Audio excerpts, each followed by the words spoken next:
Glucose 6 phosphate dehydrogenase deficiency, G6PD deficiency. ये क्या होता है?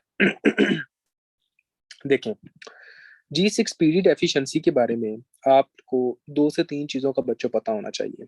वो जो 2 से 3 चीजें हैं वो ये हैं कि एक तो ये है कि ये वाला जो टॉपिक है ना, ये आपका बायोकेमिस्ट्री के अंदर भी हम लोगों ने डिटेल के अंदर डिस्कस किया हुआ है। अगर किसी बच्चे ने ये बायोकेमिस्ट्री का वो लेक्चर मेरा लिया हुआ है ना, तो उसके अंदर भी हमने ये डिटेल्ड बेस एक तरह का ये टॉपिक किया हुआ, और उसके अंदर भी हमने देखा था कि हाँ जी उसके अंदर होता क्या है, ये सारे का सारा। अब जिसने वो किया हुआ है तो अब अभी हम ये करेंगे तो उसको और ज्यादा ईजी हो जाएगा। देखें कि आपका ना एक सब्सटेंस होता है जो ग्लूकोज, ग्लूकोज का होता है, ग्लूकोज 6 फास्फेट के अंदर ये चेंज होती है। ग्लूकोज 6 फास्फेट के अंदर चेंज होती है। अब देखिए बच्चों, जब ये ग्लूकोज 6 फास्फेट के अंदर चेंज होती है ना, एक तो ये प्रोसेस होता है कि ये ग्लाइकोलाइसिस का प्रोसेस होता है, यानी कि जब आप कोई ग्लूकोज खाते हो तो ग्लूकोज जब ये टूटती है तो ब्रेक डाउन या ग्लूकोज की एक तरह का टूटने का जो प्रोसेस होता है उसको हम ग्लाइकोलाइसिस कहते होते हैं।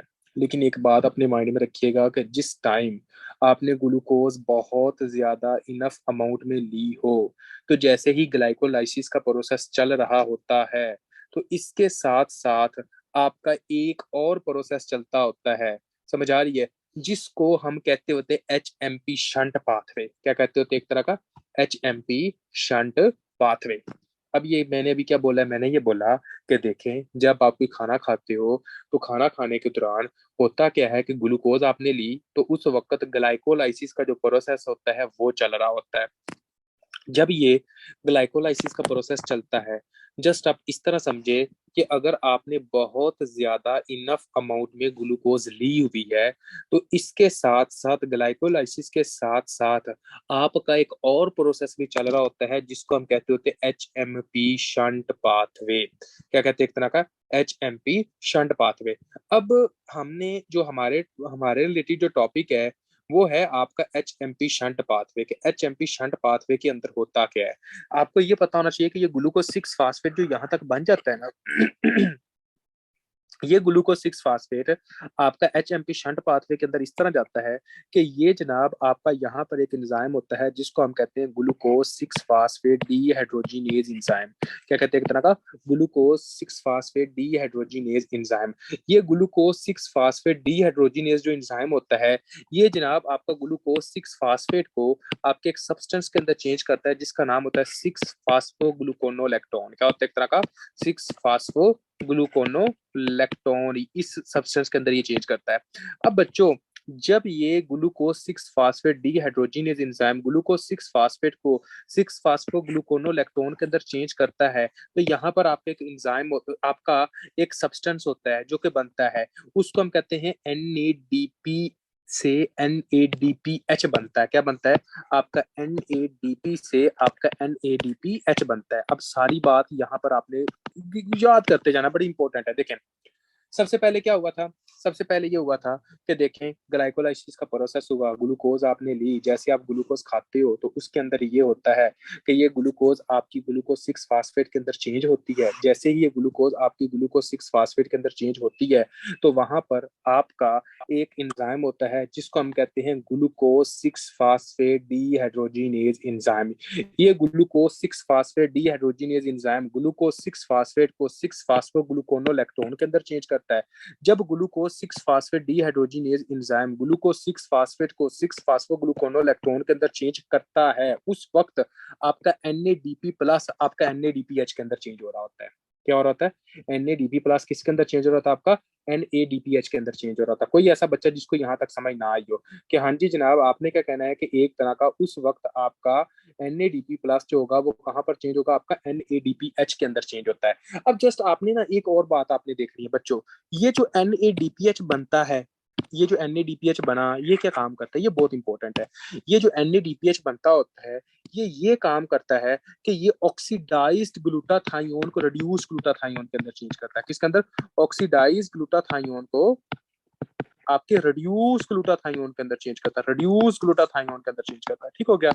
अब देखें, ये जो रिड्यूस ग्लूटाथायोन होते हैं ये बहुत इंपॉर्टेंट रोल अदा करते होते हैं। ये क्या रोल अदा करते हैं? ये आपकी बॉडी को फ्री रेडिकल्स की इंजरी से बचाते हैं। किससे बचाते हैं? आपकी फ्री रेडिकल्स की इंजरी से बचाते हैं, फ्री रेडिकल्स की जो इंजरी होती है उससे बचाते हैं। अब मेरी बात को दोबारा गौर करना, जस्ट इमेजिन अगर फॉर एग्जांपल बच्चों किसी बंदे के अंदर ग्लूकोज 6 फास्फेट डीहाइड्रोजिनेज एंजाइम की डेफिशिएंसी हो जाती है, तो मुझे अब आप लोगों ने बताते जाना है, क्या ग्लूकोज 6 फास्फेट 6 फास्फोग्लूकोनोलेक्टोन के अंदर चेंज होगा? पहले तो ये बताएं, क्या ग्लूकोज 6 फास्फेट आपका 6 फास्फोग्लूकोनोलेक्टोन के अंदर चेंज होगा? नहीं होगा। जब ग्लूकोज 6 फास्फेट आपका 6 फास्फोग्लूकोनोलेक्टोन के अंदर चेंज नहीं होगा, तो मुझे अब आपने ये बताना कि क्या एनएडीपी प्लस आपका एनएडीपीएच के अंदर चेंज होगा? एनएडीपी प्लस क्या आपका एनएडीपीएच के अंदर चेंज होगा? वो भी नहीं बनेगा। जब आपका एनएडीपीएचई नहीं बना, तो क्या आपका ऑक्सीडाइज ग्लूटाथायोन रिड्यूस ग्लूटाथायोन के अंदर चेंज होगा? क्या आपका जो ऑक्सीडाइज ग्लूटाथायोन था वो रिड्यूस ग्लूटाथायोन के अंदर चेंज होगा? नहीं होगा। जब ये इसके अंदर चेंज नहीं होगा, तो आपकी बॉडी क्या फ्री रेडिकल से एक तरह की बच सकेगी? क्या आपकी बॉडी जो होगी वो एक तरह की प्रोटेक्शन हो सकेगी फ्री रेडिकल से? नहीं होगी। क्या होगा? फ्री रेडिकल्स आपकी बॉडी पर अटैक करेंगे। क्या करेंगे? एक तरह का फ्री रेडिकल्स के होंगे वो आपकी बॉडी के ऊपर अटैक करेंगे। अब बच्चों थोड़ी सी बात को आप लोगों ने गौर करना है कि कैसे। देखें जैसे फ्री रेडिकल्स जो होते हैं जब आपकी बॉडी के ऊपर अटैक करते हैं, तो उनमें से जो मेनली जिन सेल्स के ऊपर अटैक करते हैं वो होता है रेड ब्लड सेल्स। कौन से थे आपके? Red blood cells.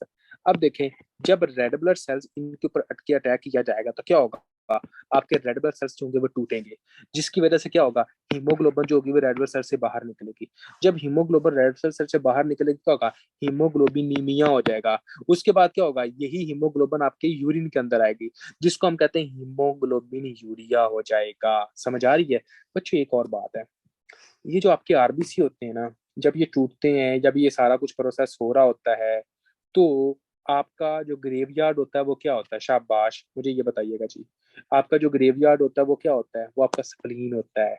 तो ये जो आपके आरबीसी होते हैं, ये स्प्लीन के पास जाते हैं। जब ये स्प्लीन के पास जाते हैं, तो स्प्लीन इनको इंगल्फ कर रहा होता है। स्प्लीन के अंदर होते हैं मैक्रोफेज। मैक्रोफेज इनको इंगल्फ करता है, इनको काटता है। जब मैक्रोफेज इनको काटेगा, तो इसके नतीजे में ये बनते हैं बाइट सेल्स। क्या बनते हैं? एक तरह का बाइट सेल्स बनते हैं। ठीक हो गया। उसके बाद क्या होगा? आपका स्प्लीनोमेगैली हो जाएगी। और इसके अंदर और क्या देखोगे आप? हैंड्स बॉडीज देखोगे। ये वेरी इंपॉर्टेंट क्वेश्चन है, ये बहुत बहुत बहुत इंपॉर्टेंट क्वेश्चन है G6PD वाला। ठीक हो गया। मैं अब एमसीक्यूज भी हम इसमें से डिस्कस करेंगे। देखिए बच्चों, सबसे पहले हम लोगों ने देखा कि आपका होता क्या है। हम लोगों ने कहा कि आपकी ग्लूकोज होती है, ग्लूकोज जो होती है वो ग्लूकोज 6 फास्फेट के अंदर चेंज होती है। वो एंजाइम जो ग्लूकोज को ग्लूकोज 6 फास्फेट के अंदर चेंज करता है, उसको हमने कहा था ग्लूकोज 6 फास्फेट डिहाइड्रोजिनेज एंजाइम होता है। ठीक हो गया। उसके बाद ग्लूकोज 6 फास्फोग्लूकोनोलेक्टोन बनता है। उस जब ये glucose 6 phosphate dehydrogenase glucose 6 phosphate को 6 फास्फोग्लूकोनोलेक्टोन के अंदर चेंज करता है, तो इसके साथ ही एनएडीपी प्लस आपके एनएडीपीएच के अंदर चेंज हो रहा होता है। जब ये आपका एनएडीपी प्लस आपके एनएडीपीएच के अंदर चेंज होता है, तो उसके नतीजे में क्या होता है कि ऑक्सीडाइज ग्लूटाथायोन रिड्यूस ग्लूटाथायोन के अंदर चेंज होती है।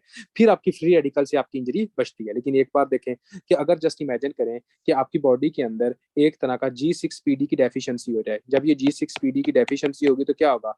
ग्लूकोज 6 फास्फेट 6 फास्फोग्लूकोनोलेक्टोन के अंदर चेंज नहीं होगा। जब ये चेंज होगा तो क्या होगा? एनएडीपी प्लस एनएडीपीएच के अंदर चेंज नहीं होगा।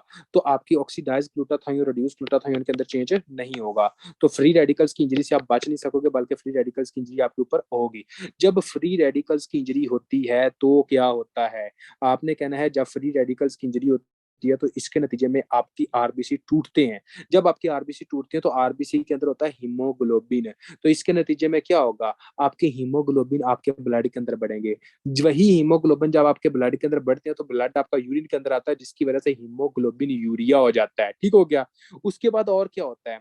उसके अंदर और ये होता है कि देखें, इसके अंदर जनाब ही आपके स्प्लीन के पास जाते हैं। स्प्लीन इसको इनगल्फ करता है। जब स्प्लीन इसको इनगल्फ करेगा तो स्प्लीनोमेगैली हो जाएगी। स्प्लीन के अंदर होते हैं मैक्रोफेज। मैक्रोफेज इनको बाइट करेंगे, जिसकी वजह से बाइट सेल्स आपको मिलते होते हैं। ठीक हो गया। ये आप देखते हो। और इसके अंदर हमें हैंड्स बॉडीज मिलती हैं। क्या मिलती है? एक तरह के हैंड्स बॉडीज मिलती होती हैं। ठीक है। ये आपने अपने माइंड में रखना है। देखें, यहाँ तक हो गया जनाब आपका ये सारा कि इसके अंदर G6PD डेफिशिएंसी के अंदर ये सारा कुछ हम देखते होते हैं और ये सारा प्रोसेस होता है। दो तीन चीजें हैं जो कि इंपॉर्टेंट है, वो कौन सी हैं? देखें बच्चों, कोई ऐसे आपके फैक्टर्स होते हैं जो कि जनाब आपके इसको ज्यादा वर्स करते हैं। कौन कौन से? जस्ट इमेजिन, जैसा कि इन्फेक्शन हो सकती है, इन्फेक्शन हो सकती है। कुछ ड्रग्स जो होती हैं वो कौन सी? प्रीमा क्वीन ड्रग्स हो गई, डेप्सोन ड्रग्स हो गई। ठीक हो गया। प्रीमा क्वीन हो गई, डेप्सोन्स हो गई, सल्फा ग्रुप की ड्रग्स हो गई, ठीक हो गया बच्चों। ये जनाब आपका एक तरह का आपका ये वर्स करते हैं, ये ऑक्सीडेटिव स्ट्रेस लेके आते हैं, ये आपके एक तरह के मतलब कि आपके आरबीसी की डिस्ट्रक्शन करवाते हैं, ठीक हो गया। हाँ, एंटी मलेरियल जो होती है प्रीमा क्वीन ये आपकी। अभी हमने जो पढ़ा एक बार हम इधर से पढ़ लेते हैं बुक के अंदर से, कंसेप्ट यही है। कोई ऐसा बच्चा जिसको कंसेप्ट के बारे में समझ ना आई हो? एनीवन? पहले तो ये बता देंगे कोई ऐसा बच्चा जिसको कंसेप्ट की समझ ना आई हो।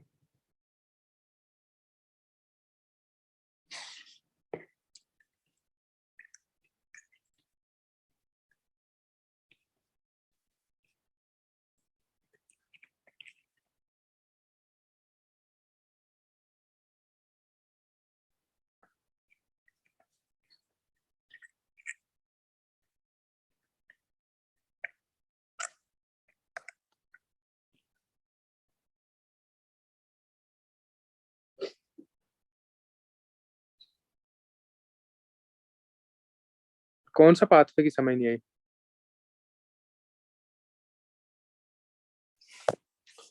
अब मेरी बात सुनो तो कीर, इस एक बार ना गौर से सुनना है। या तो मुझे लगता है कि जब मैं पढ़ा रहा हूँ तो तुम कोई और काम कर रहे हो, कोई ना कोई ऐसा सीन पक्का होता है, क्योंकि तुम उस वक्त गौर से नहीं सुन रहे होगे, इस बात की मैं गारंटी देता हूँ। वरना मैं जितना मैं इतने प्यार से और इतने आराम से पढ़ा रहा हूँ, आराम से आप लोगों को ये कवर हो जाना चाहिए। देखो, हम लोगों को पता था कि जो ग्लूकोज होती है ये किसके अंदर चेंज होती है? ग्लूकोज सिक्स फास्फेट के अंदर चेंज होती है।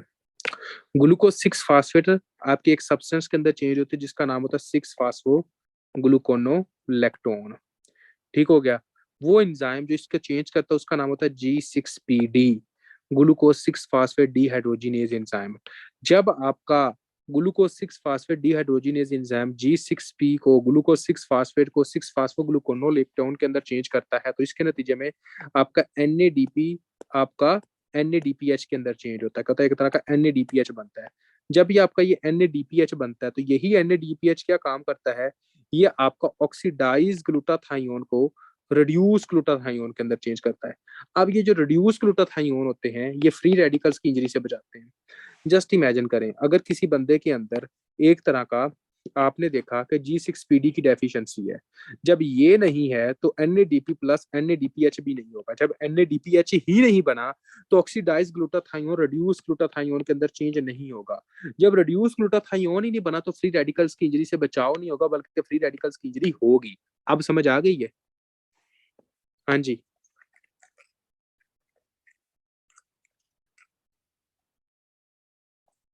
पहले तुम या तो मोबाइल साइड पे होता है या कोई ना कोई काम कर रहा होता है, ये पक्की बात है, वरना पहले बार भी समझ आ जानी थी।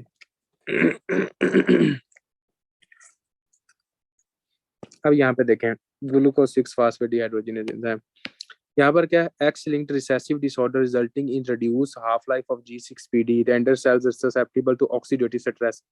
यानी कि ऑक्सीडेटिव स्ट्रेस मतलब कि ऑक्सीडेटिव फास्फोराइलेशन फ्री रेडिकल्स की इंजरी होने का खतरा होता है अगर G6PD की कमी हो तो। RBC are normally expose to oxidative stress in particular H2O2, मतलब कि एक्सप्रेस होते हैं लेकिन क्या करते हैं एक तरह की प्रोटेक्शन हो रही होती है ना इस वजह से। ग्लूकोज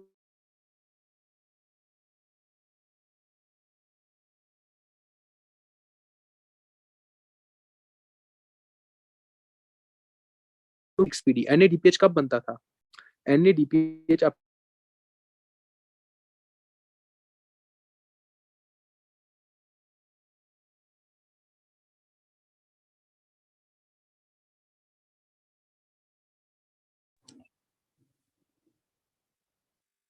अब वॉइस आ रही है?